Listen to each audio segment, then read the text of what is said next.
इथे मी राणी मच्छी घेतलेली आहे. हे ना मी मच्छीवालीकडूनच साफ करून आणलेली, कारण हिच्यावरती ना खूप अशी खवलं असतात.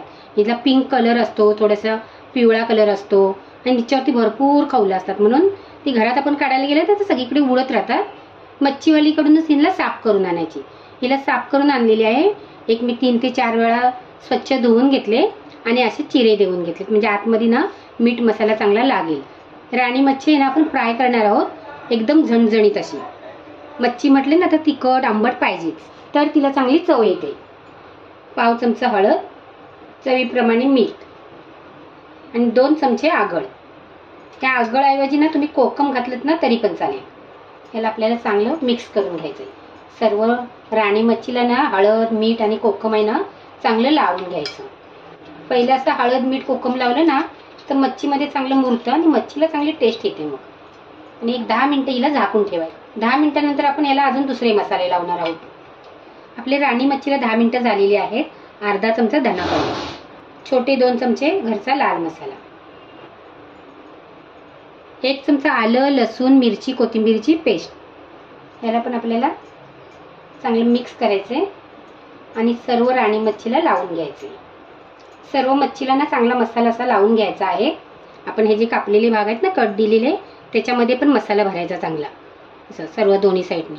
आणि तुमच्याकडे जेवढा वेळ असेल ना तेवढा वेळ याला झाकून ठेवायचं.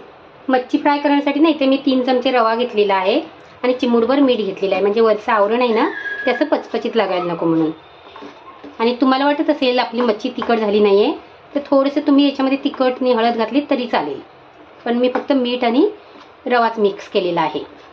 मच्छीला आपल्या आता अर्धा तास झालेला आहे. फ्राय करताना ना एकदा हिला चांगली व्यवस्थित अशी मिक्स करून घ्यायची. तवा आपला चांगला गरम झालेला आहे. तुम्ही कोणता लोखंडाचा तवा घेतलात किंवा भिडाचा घेतलात ना तर तवा चांगला गरम करून घ्यायचा, कडकडीत असा. तेल आहे ना ते पण चांगलं कडकडीत गरम करायचं, म्हणजे तव्यावरती मच्छी आहे ना ती चिटकत नाही. ते 4 पाकळ्या मी लसूणच्या ठेचून घेतलेल्या आहेत, कढीपत्ता आणि ही मच्छी आहे ना तिला रवा चांगला लावून घ्यायचा सर्व साईडने. साईडला पहिले ठेवायची. एका मच्छीचं डोकं इकडे केलं ना तर एकाची शेपटी इकडे करायची, म्हणजे काय होतं जागा पण होते आणि पलटी करायला पण आपल्याला मिळते चांगली. गॅस बारीक करायचा आणि मच्छी आपल्याला फ्राय करून घ्यायची आहे. मोठा गॅस करून मच्छी फ्राय करायची नाही. मोठा गॅस करून मच्छी फ्राय केली ना तर आतपर्यंत चांगली शेकत नाही ती. बारीक गॅसवरती आतपर्यंत चांगली शेकते, कुरकुरीत होते आणि खायला पण चांगली लागते. मग एका साईडने शेकली ना की तिला पलटी करायची. आपण सुरुवातीला जेव्हा तव्यावर मच्छी घालतो ना तेव्हा गॅस ना मोठा ठेवायचा आणि घालून झाल्याच्या नंतर त्याला बारीक करायचं.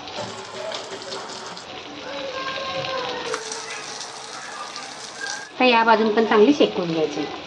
सर्व साईडने आपली चांगली मच्छी अशी खरपूस अशी भाजून झालेली आहे, तिला काढून घ्यायची.